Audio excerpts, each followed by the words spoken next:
ఈరోజు మంచి నీరు, చెడ్డ నీరు. చెడ్డ నీరు ఏం నేర్చుకున్నాం ఈరోజు? మంచినీరులో మనం పరిశుద్ధంగా ఉండగలమా? చెడ్డ నీరులో పరిశుద్ధంగా ఉండగలమా? కాబట్టి అందులో ఏంటంటే మంచినీరు అంటే సత్యవాక్యం, విప్పబడిన వాక్యం, ముద్రించబడిన ఆ దేవుని చేతిలో ముద్రించబడిన వాక్యం ఉన్నప్పుడు అది తీసి దేవుడు ఆ 7 ముద్రలు కూడా విప్పాడు. మనం నేర్చుకున్నాం. అర్థమైందా? ఆ 7 ముద్రలు విప్పినప్పుడే దాని యొక్క మర్మాలు తెలిసాయి. ఎందుకంటే ఆదాము పాపము చేశాడు. ఆదాముతో దేవుడు సదాకాలం ఉండాలని ఆదాముని ఎంచుకున్నాడు. ఆదాముని ఎంచుకొని ఆదాము ఒంటరిగా ఉండకూడదని సాటి అయిన సహాయం అనే అవ్వనే తయారు చేశాడు. వెంటనే ప్రకటన నుంచి ఏసయ్య తండ్రి అనే దేవుడు ఆదాముకి ఏం మాటలు చెప్పారు? మంచి చెడులు వృక్ష ఫలము ఒకటే ఉంది, అదొక్కటి కూడా, అందులో ఫలం ఒకటే నువ్వు తినకు అని ఒక్క మాట చెప్పారు. అక్కడ అవిధేయత చూపించాడు. ఆదాము లేని టైంలో హవ్వ ఏమో సైతాలతో కాంటాక్ట్లో ఉంది. అలాగే ఇప్పుడు మనుషులు కూడా సత్యవాక్యం వినకుండా సెల్ ఫోన్లో ఇష్టం వచ్చినట్టు అన్నీ కూడా చూస్తున్నారు. అన్నీ ఫేక్ న్యూస్లే వస్తున్నాయి, అన్నీ చూస్తున్నారు. కాబట్టి అవేంటంటే దేవుడు ఏం చెప్పారు? అది సత్యవాక్యం అనేది ఒకటి ఉంది. అంటే దేవుడు ఒక ప్రణాళిక మీద ఈ భూలోకానికి వచ్చారు. ఆ ప్రణాళిక ఏంటి? దేవుని ప్రజలతో యుగాలు ఉండాలని, వాళ్ళతో ఉండాలని ఆయన ఆశ. అదొక్కటే ఆశ. అది ఆ తప్ప అది దేవుడి పిల్లలతో ఉండాలని ఆశ. అది దెయ్యానికి అర్థమవుతుందా? అర్థమవుతుంది. అది దాంతో ఉండాలని ఇష్టపడతారు. ఎందుకంటే లూసిఫర్ దేవదూతగా పర్వత రాజ్యంలో ఉన్నప్పుడు తను దేవుడి కన్నా ఎక్కువ స్థానంలో ఉండాలని ఆశపడినప్పుడు దేవుడు అక్కడ నుండి తోసేస్తే అది దాని సమూహం వచ్చేసి ఇక్కడ దాని రాజ్యం భూలోకంలో కడుతున్నాడు. హవ్వ కూడా ఆ సాతాను మాట విని ఆ పండు తీసి ఆదాముకి ఇచ్చింది. ఆదాము ఏం చెప్పాలి? దేవుడు ఇది తినద్దన్నాడు, మనం తినకూడదని చెప్పాలి. అంతేగాని భార్యకి ఏకీపించాడు, పౌలు నయమికి ఏకీపించాడు. దేవుడు ప్రణాళిక పోయింది కదా. తల్లి చిత్తాన్ని నెరవేర్చుకున్నాను. దేవుడు ఎవరైతే తల్లి చిత్తాన్ని నెరవేరుస్తారో వాళ్ళే దేవుడి రాజ్యానికి వెళ్తారు. మరి తల్లి చిత్తం అనేది ఏంటుంది? తండ్రి తన పిల్లలతో యుగాలు, శాశ్వత కాలం, శాశ్వతమైన ప్రేమతో ప్రేమిస్తున్న దేవుడు తన ప్రజలతో ఉండాలని. ఆయన పరిశుద్ధుడైన దేవుడే. అపవిత్రం ఉన్న దగ్గర ఉండలేడు. నువ్వు అపవిత్రంగా ఉంటే నీతో ఉండలేడు, నీ ఇంటిలో ఉండలేడు, నీ హృదయంలో ఉండలేడు. అందుకని ఆయన దుఃఖపడి వెళ్ళిపోయాడు. వెళ్ళిపోతూనే ఉంటాడా?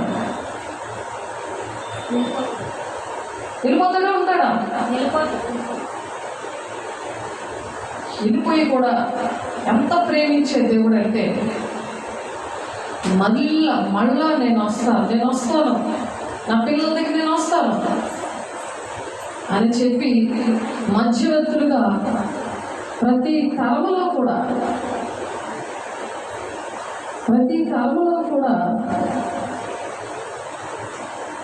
ప్రతి ఒక్క బిడ్డని కూడా దేవుడు తీసుకుని వచ్చాడు.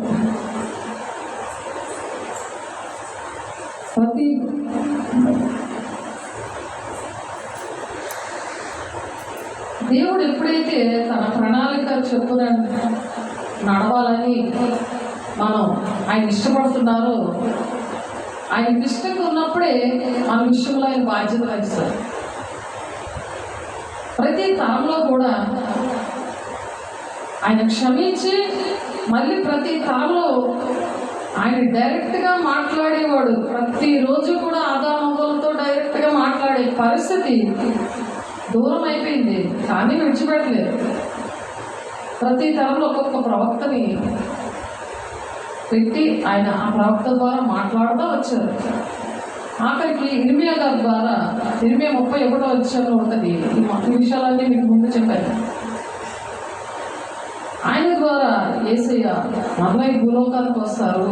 ఎందుకనంటే వాళ్ళ పాపము పరిహరించడానికి ప్రతి ఒక్కరు కూడా మరి ఆదాము చేసిన పాపము అది అలా తరతరాలు కూడా వస్తుంది. అది వాళ్ళు ఏమనుకుంటున్నారు, మరి కోడిని కానీ దేని కానీ బలిస్తూ ఉంటే ఆ పాపాలకు తగ్గ జంతువులో పక్షులు దేనిలో మరి బలిస్తూ ఉంటే పాపక్షాపం వచ్చేస్తుంది అనుకుంటున్నారు. కానీ వేద గ్రంథాల్లో ఏంటి మరి అనేకమైన గ్రంథాల్లో పరిశుద్ధ రక్తం ద్వారానే పాపక్షమాపణ ఉంది. కాబట్టి దేవుడు తండ్రి దేవుడు తన సొంత కుమారుడిని త్యాగం చేశాడు. మనం చేయగలుగుతున్నామా అలాగా? ఏదైనా సమయం కానీ, పిల్లల్ని దేవుడికి అర్పించడం కానీ, దేవుని పిల్లలుగా పెంచడం కానీ, టైం కానీ, డబ్బులు కానీ అలాగేదైనా త్యాగం చేస్తున్నామా? తండ్రి దేవుడు మనలాంటి ప్రజల కోసం తన ప్రాణాన్ని త్యాగం చేశాడు. పరిశుద్ధ రక్తము ద్వారానే పాపక్షమాపణ అంటే మరి కన్యగా ఉన్న మరియమ్మ పరిశుద్ధాత్మ శక్తి వలన యేసయ్యను కన్నది. ఎన్నో నిందలు అవమానాలు పడ్డారు. ఎందుకంటే దేవుడు కార్యం జరుగుతున్నప్పుడు నశించిపోతున్న వారికి దేవుని మాటలు, దేవుని యొక్క ప్రణాళిక వెర్రితనంగా ఉంటుంది. కాబట్టి చాలామందికి అర్థమవలేదు. ఇప్పటి వరకు కూడా అర్థమవు లేని వారికి చెప్పడానికే దేవుడు మంచి నీరేంటి, చెడ్డ నీరేంటి, మంచి మాటలేంటి, దేవుని మాటలేంటి, జీవవృక్ష ఫలం అంటే ఏంటి, మంచి చెడు మా ఫలం నుంచి వృక్షం ఏంటి అని తెలుసుకోవాలి. నువ్వు జీవవృక్ష ఫలంగా ఉన్నావా, మంచి చెడుల వృక్షంగా ఉన్నావా? ఆనాడు ఆదాము చేసిన పాపమే నువ్వు చేస్తా ఉన్నావా?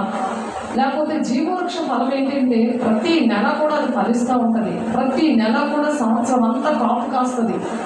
12 నెలలు ఆ 12 గోత్రాలుగా దేవుడు ఎంచాడు. ఎంచుకున్న వాళ్ళే 1,44,000 మందిగా ప్రతి ఒక్క గోత్రం నుండి దేవుడు ఏర్పాటు చేసిన యాకోబు వంశంలో ఉన్న గోత్రంలో ఉన్న 12 గోత్రాలు పాడైపోయి దాన్ని బట్టి దేవుడు ఎవరైతే మరి మంచి నీరుగా ఉన్నారో, నీరు అంటే వాక్యం అని మరి ద్వితీయోపదేశకాండం 32వ అధ్యాయం 1-2 వచనాల్లో ఉంటుంది ఆ మాట. చూద్దాం నీరు అంటే ఏంటి. ద్వితీయోపదేశకాండం మీకోసం చదువుతున్నాను. మీరు ఏంటంటే మనము జీవవృక్ష ఫలంగా ఉండాలి. మంచి చెడులు తినే ఆదాము హవ్వలు ఎలాగైతే సాతాను గాడు మాటలు విని శాపగ్రస్తంగా ఉండి దేవునితో దూరం అయిపోయారో, అయినా దేవుడు ప్రతి ఒక్కరిని ఆనాడు ఎలా క్షమించాడో ఈనాడు కూడా నేను పాపల కోసం వచ్చాను, నీతిమంతుల కోసం రాలేదు అని చెప్పారు. ఎందుకంటే నీతిమంతులు ఒక్కడు కూడా లేడు.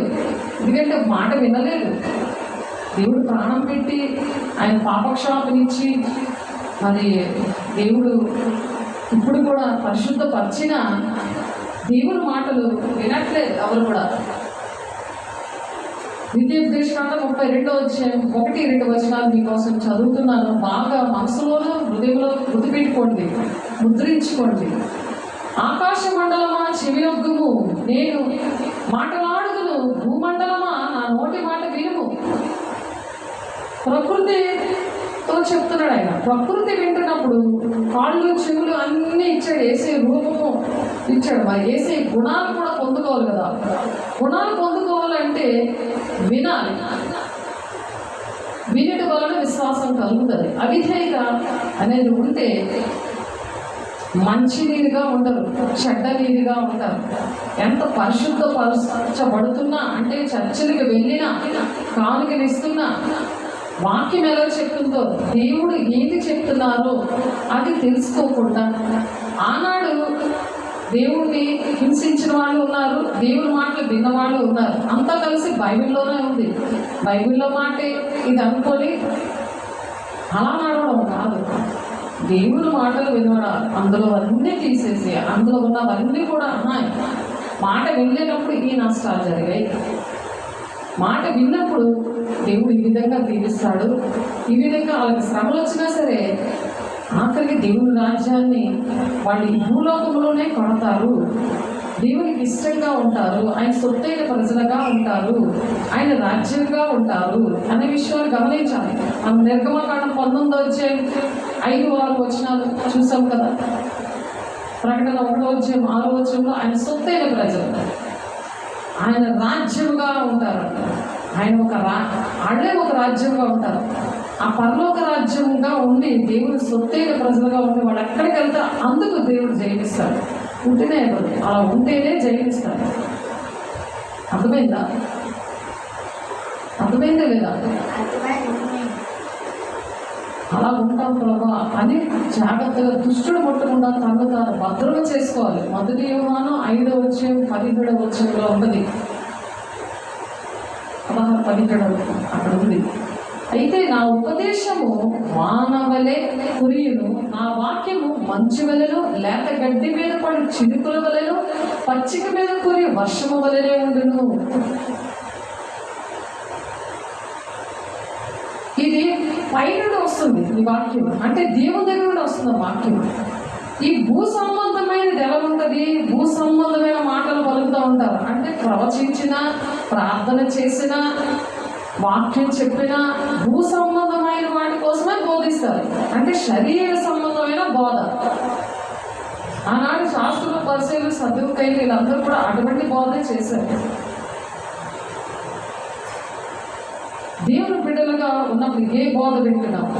దేవుడు ఏం చెప్పారో అది చేస్తేనే సదాకాలము నాతో ఉంటారు అని మత్తయి 28:18-19-20 వచనాల్లో ఉంది. సదాకాలం దేవునితో ఉండాలని దేవునికి ఇష్టంగా ఉంది కదా, అది జరుగుతుంది. కాబట్టి నేను యెహోవా నామమును ప్రకటించదును, మన దేవుని మహత్యమును కొనియాడి ఆయన ఆశ్రయ దుర్గముగా ఉన్నాడు. ఆయన కార్యము సంపూర్ణము, ఆయన చర్యలన్నీ న్యాయములు, ఆయన నిర్దోషి నమ్ముకొనదగిన దేవుడు, ఆయన నీతిపరుడు, యథార్థవంతుడు. ఆయన యథార్థవంతుడు. అందుకే నా పిల్లలతో నేను ఉంటాను అని మొదటి రాకడలోని నుండి 2వ రాకడ వరకు 6000 సంవత్సరాల నుండి ఆయన పని చేస్తున్నాడు, కష్టపడుతున్నాడు. నా పిల్లలతో నేను ఉండాలి, నా పిల్లలతో నేను ఉండాలి అని కష్టపడుతున్నాడు ఆయన. ప్రతి తరంలో కూడా ఒక్కొక్కరిని దేవుడు పంపించాడు. ఆ ప్రవచనాలన్నీ కూడా నెరవేర్పు జరిగాయి. దేవుడు వచ్చారు, ప్రాణం పెట్టారు. మరి మళ్ళీ 2వ రాకడలో నేను వస్తున్నాను, మీరు నేను చెప్పిన మాట వినండి, పరిశుద్ధంగా ఉండండి, మీరు నమ్ముకొని అనేక మందికి ఈ మాటలు చెప్పండి అని చెప్తున్నారు. ఆ నెరవేర్పు జరగలేని మాటలన్నీ కూడా అది చెడ్డ నీరుగా ఉంది, భూ సంబంధమైన నీరు. అది ఇదేంటి? మంచులాగా వస్తుంది, వర్షంలాగా వస్తుంది, దేవుని దగ్గర నుండి వస్తుంది. అది వాక్యము, సత్యవాక్యము, అదే విప్పబడిన వాక్యము అని 2-3 రోజులు ఈ వారం అంతా చెప్పుకున్నాం.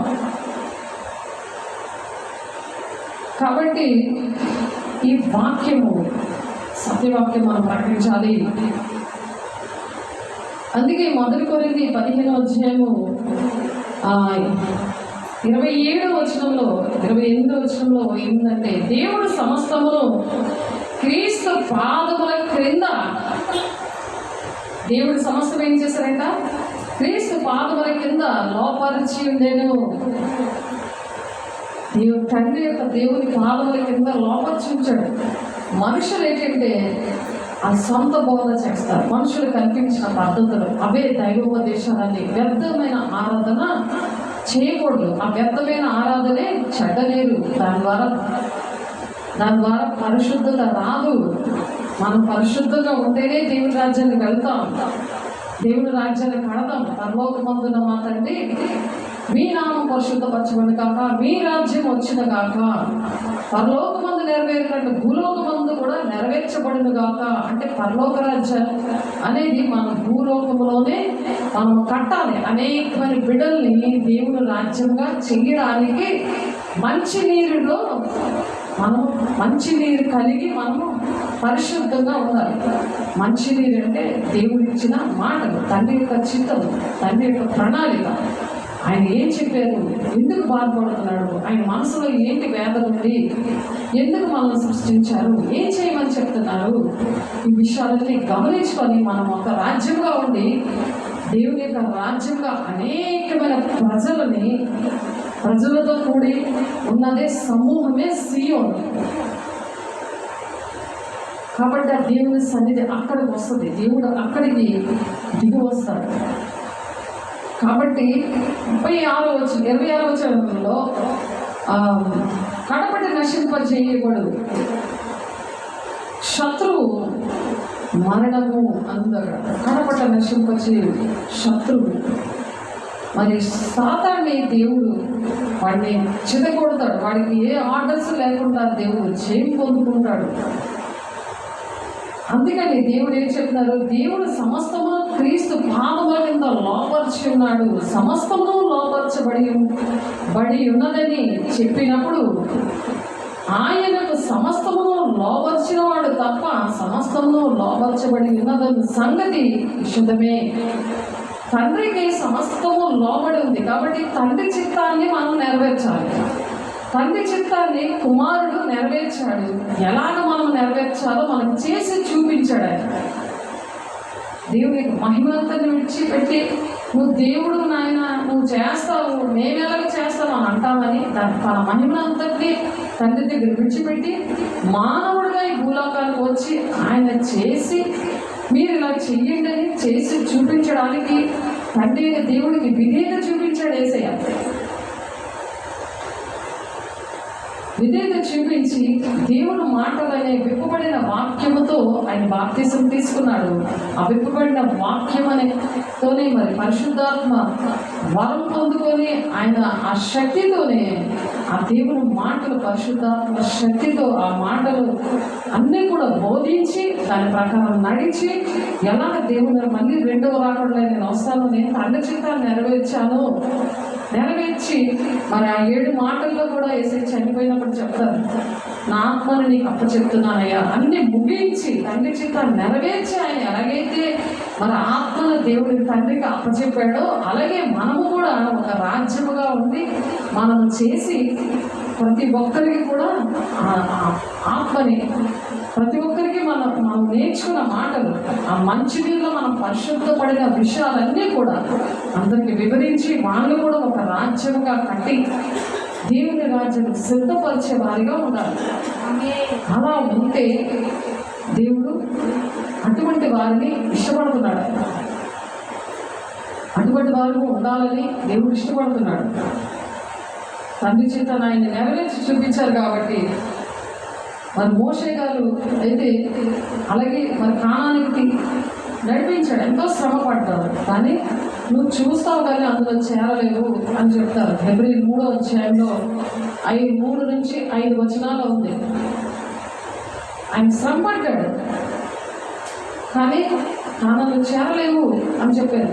అలా ఉండకుండా మనం రోమాపత్రిక 8వ అధ్యాయం 19వ వచనంలో కూడా ఒక మాట ఉంటుంది.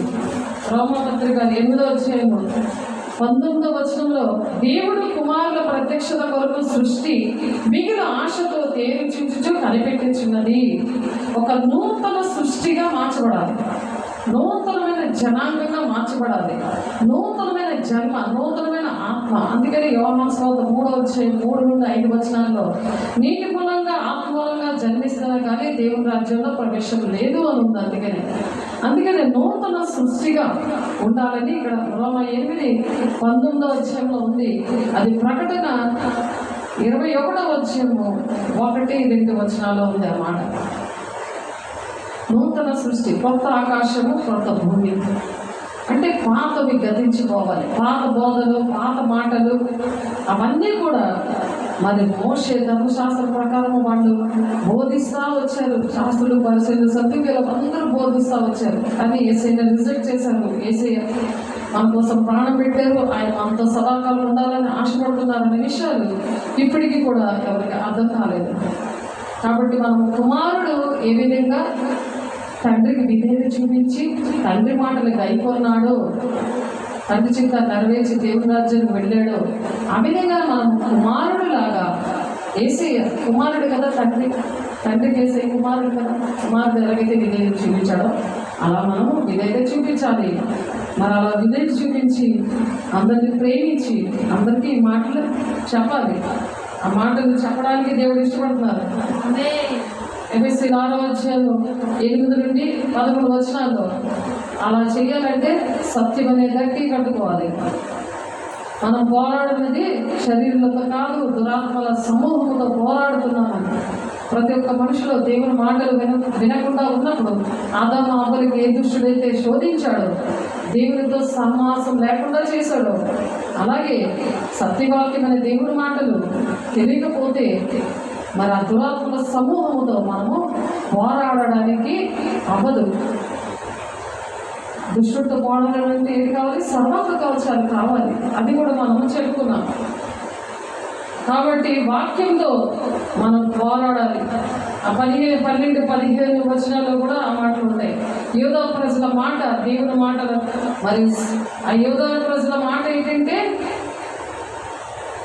అది మంచినీరుగా లేదు.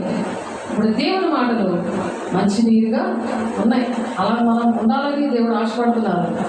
మరి హెస్కేలు 13వ అధ్యాయము 2వ వచనం చూస్తే దేవుడు చెప్పకపోయినా సరే ఆ విధంగా చెప్పడానికి వచ్చారు చాలామంది ఆనాడు ఇశ్రాయేలు ప్రజల్ని విషయంలో.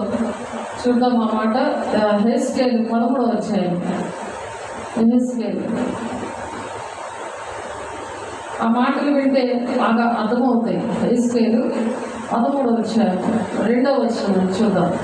నరపుత్రుడా, ప్రవచించుచున్న ఇశ్రాయేలు ప్రవక్తలకు విరోధముగా ప్రవచించి ఇశ్రాయేలు ప్రజలకి మరి విరోధంగా ప్రవచించి మనసు వచ్చాక ప్రవచించే వారితో నీ వీరాన్ని చెప్పుము, యెహోవా మాట ఆలకించుము. ప్రభువైన యెహోవా సెలవిచ్చినదేమనగా, దర్శనమేమీ కలగకున్నను స్వబుద్ధిని అనుసరించి అవివేక ప్రవక్తలకు శ్రమ. దేవుడు చెప్పలేదు, దర్శనం రాలేదు. నేను నా పరిచయలో జలగుడిలోని ఇందాపల్లిలో ఇక్కడ జలగుడు ఇక్కడ మరి అరకు వ్యాలీలో పెట్టి ఈ దర్శనాలు ప్రవచనాల మీద దేవుడు తీసుకొని వచ్చారు. ఎవరిలో పడితే కాసేపు సాతానుడు మాట్లాడేవాడు. ధర్మపూర్లో కూడా కాసేపు దేవుడు మాట్లాడేవాడు.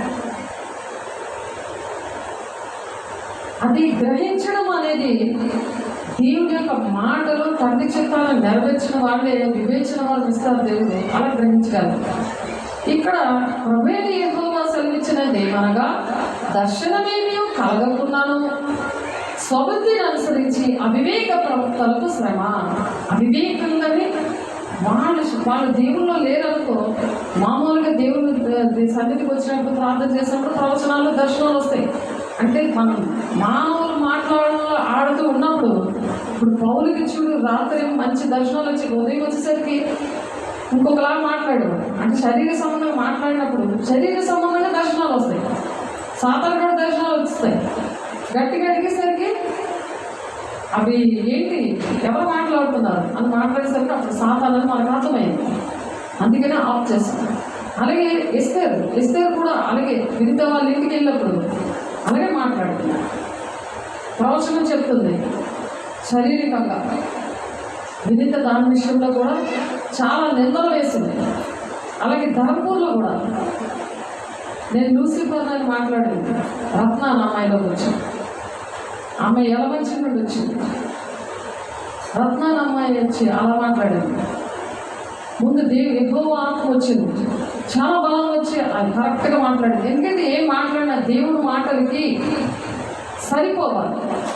అది కళ అయినా, దర్శనమైనా, ప్రవచనమైనా ఏదైనా సరే దేవుని మాటలకి, దేవుడు చెప్తున్న మాటలు దేవుని వాక్యానికి సరిపడాలి.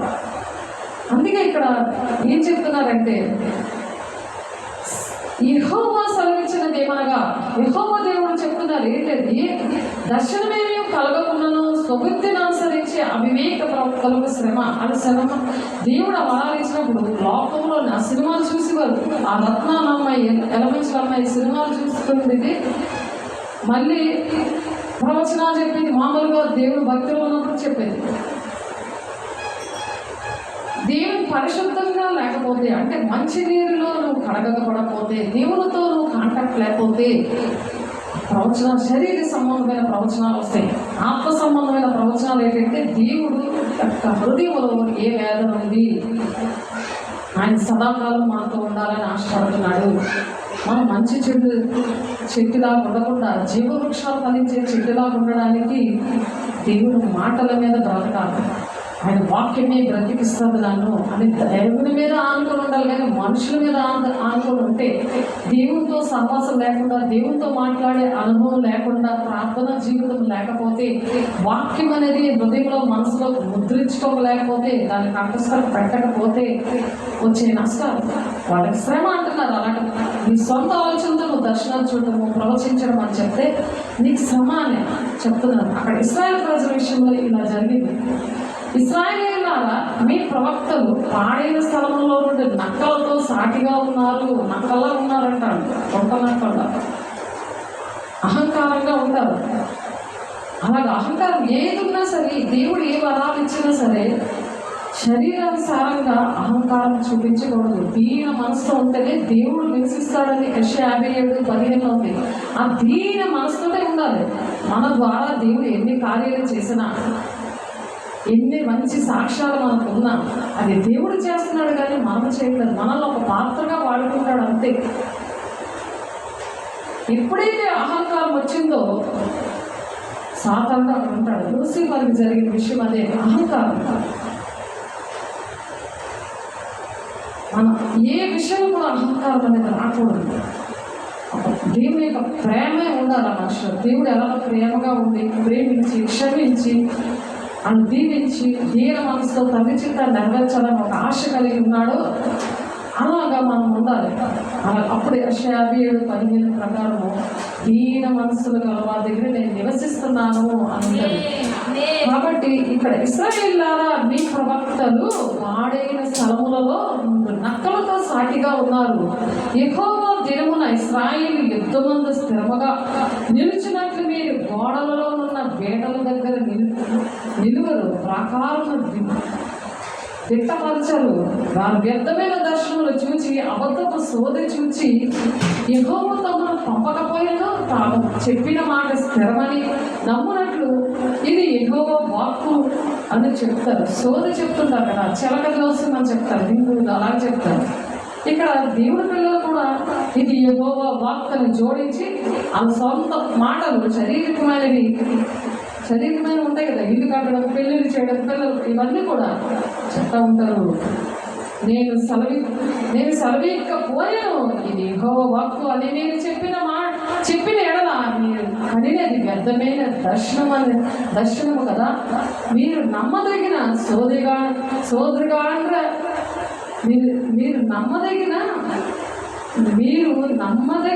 నమ్మదగని సోదెగాండ్రైతిరి కదా. కావున ప్రభువైన యెహోవా ఇలాగ సెలవిస్తున్నాడు, మీరు వ్యర్థమైన మాటలు పలుకుచు నిరర్థకమైన దర్శనములు కనుచున్నారు గనుక నేను మీకు విరోధిని. ఇదే ప్రభువు యెహోవా వాక్కు. ఇప్పుడు దేవుడు విరోధి అయిపోతేనే కదా వాళ్ళందరూ దూరంగా ఉన్నారు. దేవుడు విరోధి అయిపోతే మనుషులు ఏం చేయగలరు? జ్ఞాపకం తప్ప మనకి ఏమైనా ఉందా?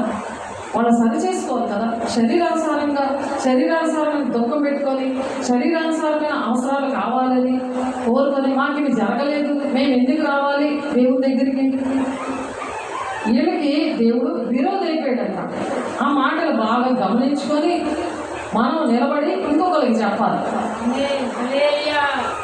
అర్థమైందమ్మా? ప్రిస్కిల్లా అకుల్లా ప్రిస్కిల్లా అది చెప్పగలుగుతారు. మనం కూడా అలాగే బ్రతకాలి. అందుకని దేవుడి మాట ద్వారా బలపరుస్తున్నారు. అలాగే వాళ్ళ కోసమే మరి దేవుని యొక్క రాకడ. వీళ్ళు ఎవరంటే నక్షత్రాలు రాలిపోయాయి అంటే దేవుని ఏర్పాటులో ఉన్న పిల్లలే. ప్రవచనాలు, దర్శనాలు, దేవుడి కళ ద్వారా మాట్లాడడం, ఇవన్నీ కూడా వాక్యం చెప్పిన బోధకులు, పాస్టర్లు, వీళ్ళందరూ దేవుడు ఏర్పాటు చేసుకున్న బిడ్డలు. వాళ్ళు ఏంటయ్యారు?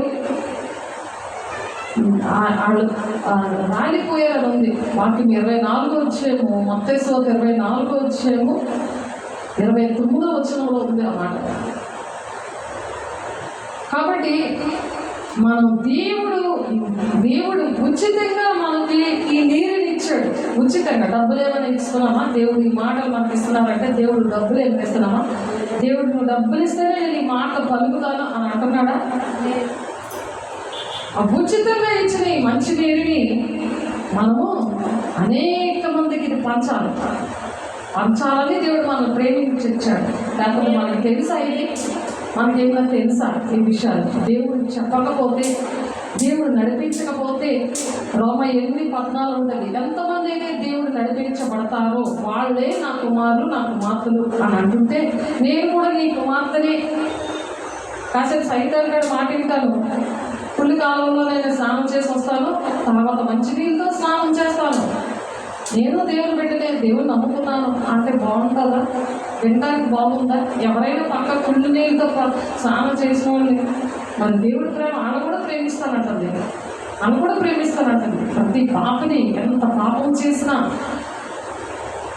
వెంటనే ఆడ ఒప్పుకుంటే చాలు విడుదల ఇస్తుందంట. 1 కొరింథీయుల అధ్యాయము,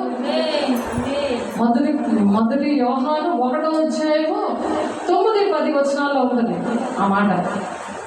కాబట్టి దేవుడు ఆ విధంగా ప్రేమిస్తున్నారు. కాబట్టి మనం ఎలా ఉండాలంటే 2 మాటలు చెప్పుకొని ముగించేసుకుందాము. ప్రకటన గ్రంథము 18వ అధ్యాయము 2-5 వచనాలు. 2-5 వచనాలు. అతడు గొప్ప స్వరంతో ఆర్భాటించి ఇట్లా మహా బబులోను కూలిపోయిన అది దెయ్యములకు నివాస స్థలము, ప్రతి అపవిత్రాత్మకు ఉనికి పట్టును, అపవిత్రాత్మను అశ్రయమునైన ప్రతి పక్షికి ఉనికి పట్టును ఆయను. ఎలయనగా సమస్తమైన జనములు మహోద్రేకముతో కూడిన దాని వ్యభిచార మధ్యంలో త్రాగి పడిపోయింది. భూరాజులు దానితో వ్యభిచరించి భూలోకమందలి వర్తకులు దాని సుఖభాగముల వల్ల ధనవంతులేది. మరియు ఇంకొక స్వరము పరలోకము నుండి ఇలాగ చెప్పగా వింటిని, ప్రజలారా మీరు దాని పాపములో పాలువారు కాకుండానట్లును, దాని తెగుళ్లలో ఏది మీకు ప్రాప్తించకూడనట్లును దాన్ని విడిచి రండి. దాని పాపంలో ఆకాశం అంటుచున్నవి, దాని నేరములను దేవుడు జ్ఞాపకం చేసుకొనిచున్నాడు. ఎవరైతే ఏర్పాటు చేయబడిన వాళ్ళు దేవునికి విరోధులైపోయారో వాళ్ళని బబులోను స్త్రీగా దేవుడు ఎంచుతున్నాడు. బబులోను స్త్రీగా మీరు అవన్నీ విడిచిరండి. వ్యభిచారుల ఈ లోక స్నేహము దేవునితో వేయమని మీరు ఎరుగరా? దేవునికి మీరు శత్రువులనుంది. యాకోబు 4:4 చాలాసార్లు మనం చెప్పుకున్నాం. ఈ లోకము దేవుడు ఉండకూడదు, పరిశుద్ధత కలిగి ఉండాలి. పరిశుద్ధత లేనిదే దేవుని చూడలేడు అని చెప్తున్నారు. అపరిశుద్ధ జనాంగమా, దేవుని సొత్తైన ప్రజలారా, దేవుని ఆజ్ఞలు గైకున్న వారిని అలా 1000 తరాల వరకు తరతరాలు కూడా దేవునితో నివసించాలని దేవుడు ఆశపడి ఈ మాటలు చెప్తున్నారు. అది దెయ్యములకు నిలయము అంటున్నారు. అది కరెక్ట్ కదా. వినితకి చూపించారు అవి ఆ కాలం చూపించారు. వినితకి అందులో నుంచి బయటకు వచ్చేస్తున్నారు. దేవుడు చూపించారు ప్రార్థన చేసినప్పుడు. అటువంటి వారి కోసం అనేకమైన చర్చలకు తిరిగి, అనేకమైన బబులోని సంఘాలకి తిరిగి, శరీరకంగా నాకు ఈ కోరిక తీరలేదు, మా అబ్బాయికి ఇలాగ పరీక్షలో పాస్ అవ్వలేదు, నా భర్త రాలేదు, నాకేంటి జరిగింది అని చెప్పి శారీరకమైన కోరికతో ఉన్నప్పుడు తన ప్రార్థన విషయం తనతో ప్రార్థన చేస్తున్నప్పుడు దేవుడు కళ ద్వారా తనతో మాట్లాడాడు. అలాంటి దెయ్యముల నిలయం పైన ఒక రూమ్లో ఆ దెయ్యాలు ఉన్న రూమ్ అందులో నుంచి అందులోంచి వచ్చేస్తున్నట్టు, అది చూసుకుంటూ వచ్చేస్తున్నట్టు దేవుడు చూపించారు. అప్పుడు ఈ సన్నిధి కట్టినప్పుడు వెంటనే వచ్చింది ఈ సన్నిధికి. అంతవరకు అన్ని చర్చల్లో తిరుగుతూ ఉంది. సన్నిధి కట్టే వచ్చింది. ఇప్పటికీ కూడా మరి ఆ బాధలు కోసము దేవా నేను వెళ్ళను అని చెప్పి ప్రమాణం చేయలేదేమో. మరి ఇంకా అటువంటి పరిస్థితి ఇంకా కొంచెం ఉన్నది. అది విడిపించిన తర్వాత దానికోసం ప్రకటించాలి. మనసులో నమ్మడం కాదు, ఒక సాక్షిగా నిలబడాలి, అది ప్రకటించాలి. నేను ఇలా ఉన్నప్పుడు దేవుడు ఇలా చేశారు, ఇలా ఉన్నప్పుడు నేను ఇలా ఉన్నాను, దేవుడు ఆత్మీయంగా నన్ను బలపరిచారు అని చెప్పగలిగి ఉండాలి. అలా చెప్పకపోతే వాక్యం అర్థమవట్లేదు. అది సరి చేసుకోకపోతే అక్రమాలు ఎక్కడెక్కడో మరి ద్వితీయోపదేశ కాండంలో ఉంటుంది, బలి ఇక్కడ అక్కడ అర్పించక సుమి అని ఉంటుంది. ఎక్కడైతే మనము దేవుని ఆహారం తిన్నామో, వాక్యం తిన్నామో అక్కడే మన గలతీ ఆలోచనలో ఉంటుంది మంచి పదార్థం. ఎక్కడైతే నువ్వు ఆత్మీయ ఆహారం తిన్నావో అక్కడే దేవుని బిడలో, అదే కుటుంబము. ఆ పొలంలోనే ఈ విత్తనాలు నాటాలి. పొలం అంటే మనకిచ్చిన ఆత్మీయ పిల్లలు, మనకిచ్చిన సంఘము. దానిలో మంచి విత్తనాలు చల్లుతున్నప్పుడు, ఆ గురుగులు వేయకుండా రాత్రికాలం నిద్రిస్తున్నప్పుడు, నువ్వు మెలకు కలిగి ప్రార్థన చేయలేనప్పుడు, సహవాసంలో లేనప్పుడు, ప్రార్థన సహవాసము రొట్టె ఇచ్చడం ఎడతెక్క లేనప్పుడు వెంటనే ఆ గురుగు అనేది వాక్యాన్ని వేసేస్తాడు. సెల్ ఫోన్లో వెతుకుతున్నప్పుడు ఏదో వాక్యం పెట్టుకుని అలా వింటా ఉంటావు. సాతాను కూడా విత్తనం వేసేస్తాడు. ఆ విత్తనం వేసినప్పుడు నీకు అది మంచిగానే ఉండదు. దేవుడిదే కదా అనుకుంటున్నావు. కానీ మరి ఆనాడు ఆదాము అవ్వలేని వాడు చేసిన సాతానుడు చేసినవి కూడా ఉన్నాయి. అందులో అనేకమైన బిడ్డలు, నశించిపోయిన బిడ్డల విషయంలో కూడా అక్కడ ఉన్నాయి. వాళ్ళు నక్షత్రాలలాగా, సూర్యచంద్ర నక్షత్రాలు నేల పడిపోయినట్టు మరి రాకడ సూచనలో ఉన్నాయి అవి. కాబట్టి అలాగా నువ్వు ఉన్నావా? దేవుని ఏర్పాటులో ఉంటూ పడిపోయిన స్థితిలో ఉన్నావా? మళ్ళీ పడిపోయి లెగిసి అనేక బిడ్డలు లేపే పరిస్థితుల్లో అనేక మంది నా మంచినీళ్ళలో కడిగే బిడ్డగా ఉన్నావా అని ఈరోజు ఆలోచించుకోవాలి. ఆలోచించిన దేవుని సాక్షిగా నిలబడాలి. దేవుని దగ్గర, దేవా నేను జీవితాంతం కూడా నీ మాటలు వింటాను, నీ బిడ్డలతో ఒక కుటుంబంగా నేను వింటాను, నువ్వు ఇచ్చిన సాగులతో ఈ మాటలు చెప్పావు కాబట్టి నేను జీవితాంతము నేను నీ శరీరంలో అవయవంగా నేను ఉండి ఈ కుటుంబంలో, దేవుని కుటుంబంలో ఉండి అనేకమైన కుటుంబాలని నేను ఆ విధంగా మంచి నీటిలోని పరిశుద్ధపరిచే బిడ్డగా, దేవుని రాజ్యాన్ని నడిపించే బిడ్డగా నేను ఉంటాను అని ఒక తీర్మానం చేసుకోవాలి. ఈరోజు మృతుల్లో నుండి యేసుక్రీస్తు తిరిగి లేచడం వల్ల జీవంలో కూడిన నిరీక్షణ మనకు కలిగినట్లు, అనగా అక్షయమైనది నిర్మలమైనది వాడబారనిది స్వాచ్ఛము మనకు కలిగినట్లు ఆయన తన విశేష కనికరము చొప్పున మనలను మరలా జన్మింపజేశాను. మరలా నూతనమైన జన్మ అంటే నీటి మూలంగా, ఆత్మ మూలంగా జన్మిస్తేనే కానీ దేవుని రాజ్యంలో ప్రవేశం లేదంటున్నారు కదా. ఆత్మ దేవుడే ఉన్నాడు. దేవుడు మాటలు వినాలి. పరిశుద్ధాత్మతో నింపబడినప్పుడు ఈ మాటలు అర్థమవుతాయి. ఆ వాక్యము నీరు అనేది ఆ వర్షములాగా, మంచులాగా పడుతుందంట. ఆ వాక్యం అనేది దేవుడి మాటలు, విప్పబడిన మాటలు, ఆయన ముద్రించినది విప్పినప్పుడే 7 తలలు 10 కొమ్ములు అనేది ఒక మృగము అనే విషయం అర్థమైంది. బూర అంటే ప్రకటించే వ్యక్తి, దేవుని మాటలు ప్రకటించే వ్యక్తి అని ఆ మర్మాలన్నీ, ప్రకటన గ్రంథంలో ఉన్నవన్నీ, ఉపమానాలన్నీ, ప్రవచనంలో ఉన్నవన్నీ అర్థమవుతాయి. అవి అర్థమవడానికి కడవరి కాలమందు బయలుపరచబడుటకు సిద్ధముగా ఉన్న రక్షణ మీకు కలిగినట్లు విశ్వాసము ద్వారా దేవుని శక్తి చేత కాపాడబడి మీ కొరకు ఆ స్వాచ్ఛము పరలోకమందు భద్రపరచబడి ఉన్నది. ఆమేన్. అలా భద్రపరచబడి ఉన్నది పరలోకంలో అని గమనించుకొని దేవుని మాటలు వినాలి. ఇందువలన మీరు మిక్కిలి ఆనందించుతున్నారు కానీ అవసరమును బట్టి నానా విధములైన శోధన చేత ప్రస్తుతమున కొంచెము కాలం మీకు దుఃఖము కలిగించున్నది. నశించిపోవు సువర్ణము అగ్ని పరీక్ష వలన శుద్ధపరచబడుచున్నది కదా. ఈ శోధనలు అనేవి వస్తున్నాయంటే ఈ నశించిపోయి పడుతున్న సువర్ణం ఏంటంటే అగ్ని వలన, అగ్ని అనే వాక్యం వల్ల పరిశుద్ధపరచబడుతుంది. అప్పుడు శ్రమలు వస్తుంటాయి. వాక్య ప్రకారం నడవడం అంటే ఇరుగు మార్గము కదా. శ్రమలు వస్తుంటాయి.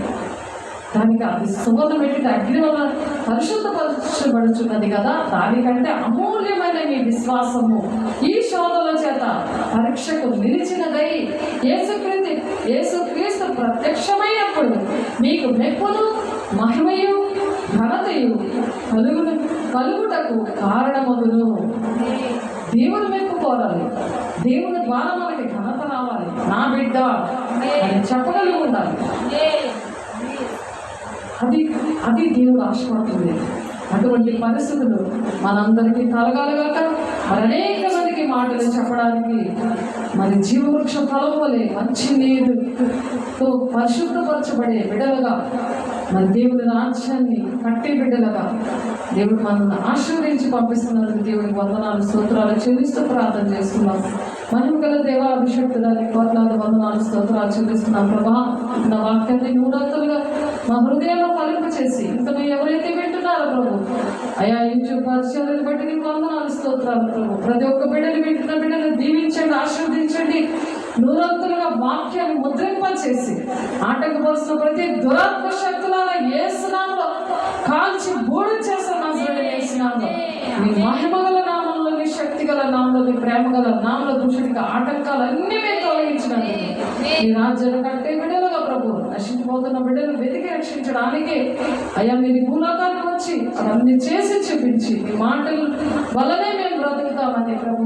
లేకుండా మేము బ్రతకలేము. వాక్యమే మమ్మల్ని బ్రతికిస్తారు ప్రభు. వాక్యమే దేవుడే ఉన్నారు ప్రభా. దేవుడి పిల్లలు కూడా వాక్యం కలిగి ఉండాలి.